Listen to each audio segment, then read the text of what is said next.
As you can see, I'm here in the West Lake in front of a very special place, and I've been waiting for my company. It's been almost 30 minutes and I don't know where they are.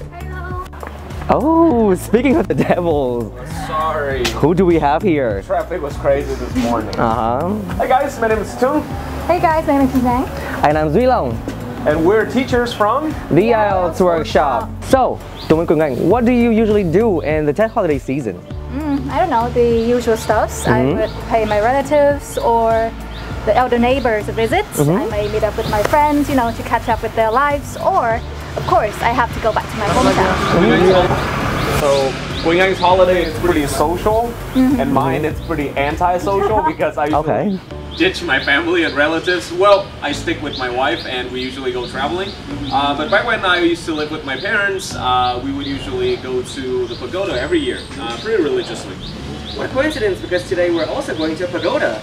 As promised in the previous episode of Thầy, Mình, today I'm actually taking you guys to one of the most ancient pagodas in Hanoi. Ooh. Can't wait. Okay, let's check it out. Stay tuned, we'll check it out.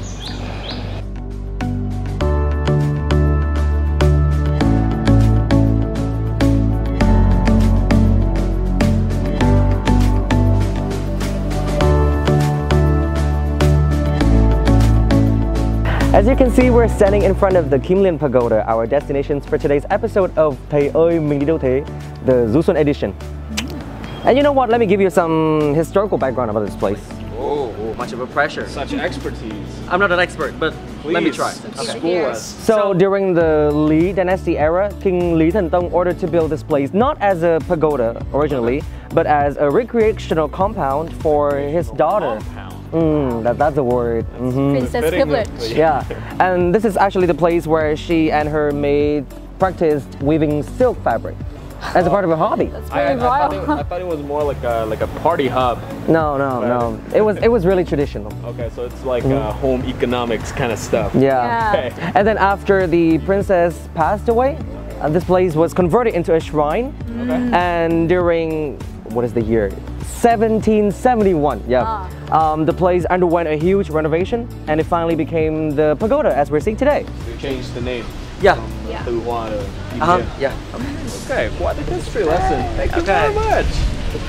Okay, Long, so tell me, is there any particular order that we have to follow when we go to pagodas?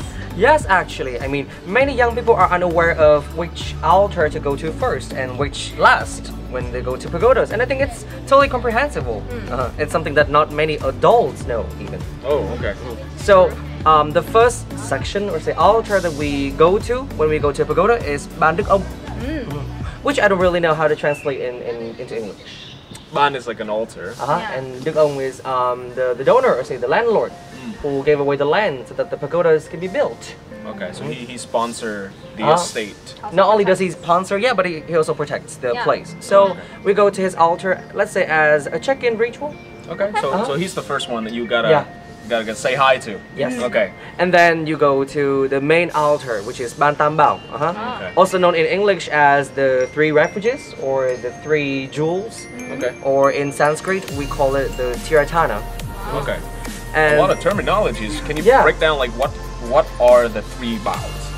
The three jewels consist of first the Buddha himself, the enlightened one, and then the Dharma, which is the teachings of Buddha, and the third component is the Sangha, also known as the monastic order of Buddhists and priests that follow the teachings. So the followers, the disciples. So we have the three vows, Phật, Pháp, Tăng. Oh, okay. Yeah, that's in Vietnamese. So That's easier, right? People, may be familiar with the Vietnamese version. Okay. So that is the main altar that we go to, and then the landlord, the three jewels, and then the remaining altars. Okay. Yeah. Then after the main part, after the three jewels, it's easy. Okay. So you can, after the three jewels, you can pretty much go into any order you want to. Without actually looking like clowns. Okay. Don't look like clowns. Very good. So, I think this is a very very particular order that we gotta remember because we don't want to offend like the people. I don't think they're easy to offend though, but I don't want to like look like somebody who's an outsider either. Yes. Would you agree? They are the ones who give us blessings, so we should be respectful. Yes. Thank you very much for the lesson. Yeah. Another thing that not many people are aware of is that Buddhism is not the only religion celebrated in many pagodas in Vietnam. I didn't know that. The main section, the Chánh Điện, which we just entered, is the place where we worship Buddha. But there's also another section usually placed behind the main section. Okay, let me take a guess. That's the place for the altar of mother goddesses, right? Yeah, that's right. Yeah, the place for mother goddesses, or as in Vietnamese, Đạo Mẫu. Okay. And Chameleon Pagoda actually worships the three palaces, which is one of the most significant forms of mother goddess religion. Okay. And the three palaces are ruled by three deities. The first mother goddess of heaven, the second mother goddess of highlands, and the third mother goddess of water. Okay, so it's like a version of like the 5 elements. If you can relate in that way. So you see a lot of like interesting parallels between like different religions, but you know, it all surrounds like the same concept, elements. Which is really interesting. Yeah. Right. Okay, so is there any different about the offerings that we give here? Actually, there is. For the main section that worships Buddha, the offerings are strictly vegan. But for gluten-free too. Is that a must? no, it's not. Okay. It's not. They're not that savvy. Okay. But you're that savage. Okay. Meanwhile, for the offerings for the mother goddesses, savory dishes are actually allowed. Okay. Products of animal origins are actually allowed as well. Okay. And so that's a very big difference that not many people are aware of, I think. Yeah, because usually like there's a strong association with like pagoda and Buddhism with vegetarian. Yeah. So, but how many people know that, you know, the appearance of the mother goddess section is a way of respecting the indigenous religion. okay. Because research has actually revealed that the religion of mother goddess actually appeared before Vietnam was introduced to Buddhism. So it's a way of Buddhism homage. paying homage. To the religion that kind of pre-exists before. And I really like that because the coexistence of religions is something really worth, let's say, appreciating. Yeah. It's really nice too because like here you can see like I think some rules about like the way that you should behave in a pagoda, and the first thing is actually respect freedom of religion. Yeah, so actually. It's really reflected. So it all makes sense. Yeah, it all makes sense. It's reflected in the architecture as well as like the different offerings. You're okay with it. So guys, you guys learned, we have learned a ton of cool things about pagodas, 2 of which being the structure of pagodas. You know, reflecting appreciation for the coexistence of two religions. Coexistence of religions and not just Buddhism. And the second thing is for offerings, it's okay to offer savory dishes if you go to the altar of mother goddesses. And the third thing is, you know, the order of, you know, which altar and which section to go first. Okay. Don't forget that. Don't forget that. Okay. So now we'll go over some other rules that we should be mindful of when we go to pagodas. Okay. So we've kind of meandered around the pagoda today, and we've learned some pretty interesting things, thanks to Long, about the order of offerings, what kind of offerings are appropriate, the structure, the history. One last thing I want to touch on is the etiquette when we go to a pagoda.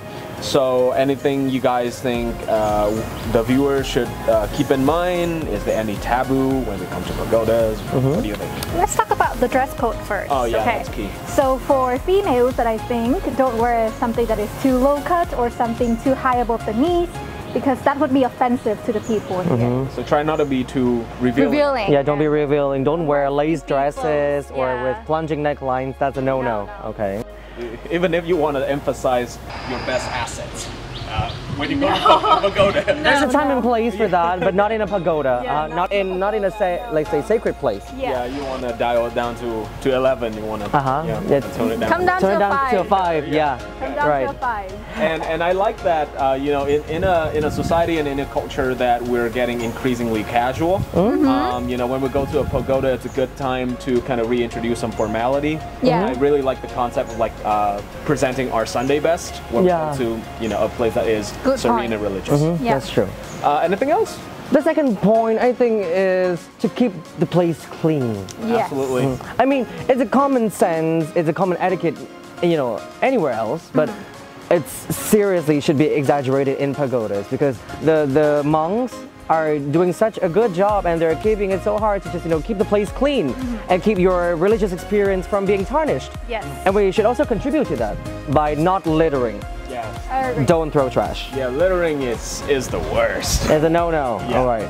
And I think one last thing that we should remember to do, actually remember not to do, is not to speak profanity. Yes. Now, I don't have anything against people who cuss. I mean, it's obviously part of like the eloquent, the colloquial kind of speech of the Vietnamese people. But when, but when we go to a pagoda, we should kind of like do away with cuss words. You know, I think it's kind of basic. So remember, you guys, dress clean, act clean, and talk clean. Oh, that sounds nice. So you guys, that's a wrap for today's episode of Thầy Cô ơi mình đi đâu thế, the Du Xuân edition. It was fun, right? It was super educational for me as well. Yeah. All right. And you know what? Paying a humble visit to a pagoda is such a beautiful custom of Vietnamese people, especially during the Tet holiday season. And I know that although you guys are not right here with us, you can still feel the tranquility and just the beauty of this religious experience. Yes. And on this special occasion, we teachers from the IELTS workshop would like to extend our most sincere wishes for you viewers out there. We wish you a happy new year and a year full of prosperity, fortune, health, and happiness. And a good IELTS score. Yes. And don't just slack off on your English learning. No, holiday is a time for feasting, for enjoying yourselves. Yes. But you should also try to squeeze in some time for English as well. Yeah. Lest you get rusty. And especially if you're one of our students, remember Don't to do your forget. homework. Yeah, indulge yourself in TED food and your homework. homework. Yeah. Okay, so for more fun videos like this, subscribe to our channel, like our videos, and keep updated on our Facebook page. And the last thing we want to say to you guys is Happy New Year! See you!